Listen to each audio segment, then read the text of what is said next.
नाशिक महानगरपालिकेच्या स्थायी समिती सभापती पदाच्या निवडणुकीत राजकीय तापमान चांगलेच वाढले आहे। 25 फेब्रुवारीला होणाऱ्या निवडणुकीपूर्वी उमेदवारी अर्ज भरण्याचा आज शेवटचा दिवस असल्याने शहरातील राजकीय हालचालींना वेग आला आहे। भाजपमध्ये तीव्र लॉबिंग, भारतीय जनता पार्टीकडून उमेदवार कोण याबाबत अद्याप अधिकृत घोषणा झालेली नाही। माजी आमदार बाळासाहेब सानप यांचे सुपुत्र मच्छिंद्र सानप यांचे नाव सर्वाधिक चर्चेत आहे। याशिवाय दीपाली कुलकर्णी आणि माधुरी बोलकर या नावांची चर्चा रंगू लागली असून अंतिम क्षणी पक्षश्रेष्ठी कोणाच्या नावावर शिक्कामोर्तब करतात याकडे सर्वांचे लक्ष लागले आहे।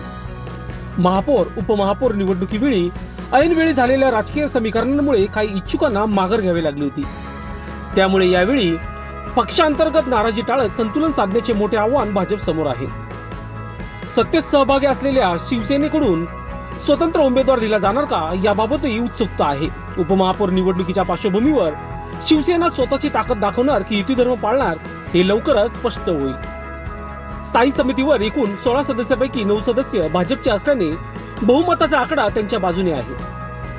उर्वरित सदस्यांमध्ये शिवसेना शिंदे गट, राष्ट्रवादी काँग्रेस आणि शिवसेना उद्धव ठाकरे गट यांचा समावेश आहे। या गणितामुळे सभापतीपद भाजपकडे जाणे जवळपास निश्चित मानले जात आहे। त्यामुळे निवडणूक बिनविरोध होण्याची शक्यता नाकारता येत नाही।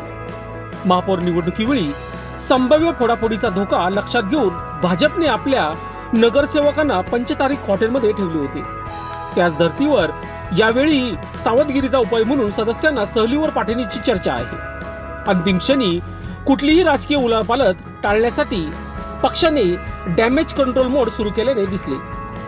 विभागीय आयुक्त डॉक्टर प्रवीण गेडाम यांनी निवडणूक कार्यक्रम जाहीर केला असून जिल्हाधिकारी आयुष प्रसाद यांच्या अध्यक्षतेखाली 25 फेब्रुवारी रोजी सकाळी 11 वाजता विशेष बैठक होणार आहे।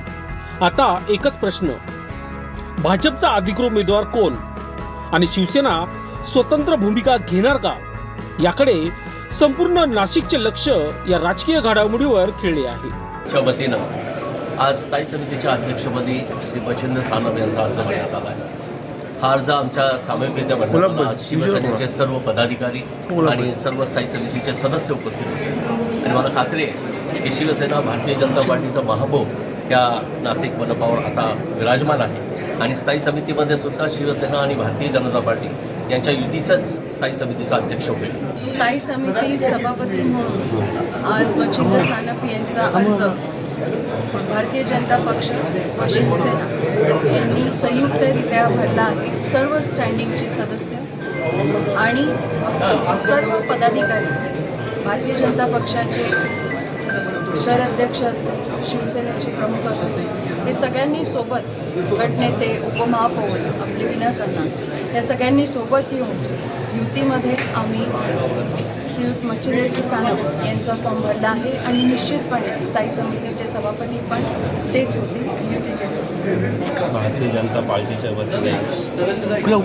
स्थायी समिती सभापतीचा उमेदवारी युतीमध्ये आणि उमेदवारी अर्ज दाखल केलेला आहे। सर्व सन्माननीय सदस्य, आमदार, महापौर, शहराध्यक्ष सर्वांच्या उपस्थितीत आज उमेदवारी अर्ज दाखल केला आहे। 3 वाजेपर्यंत वेळ आहे, त्यानंतर बघू। लोकशास्त्र न्यूजसाठी बंटी आढाव, नाशिक।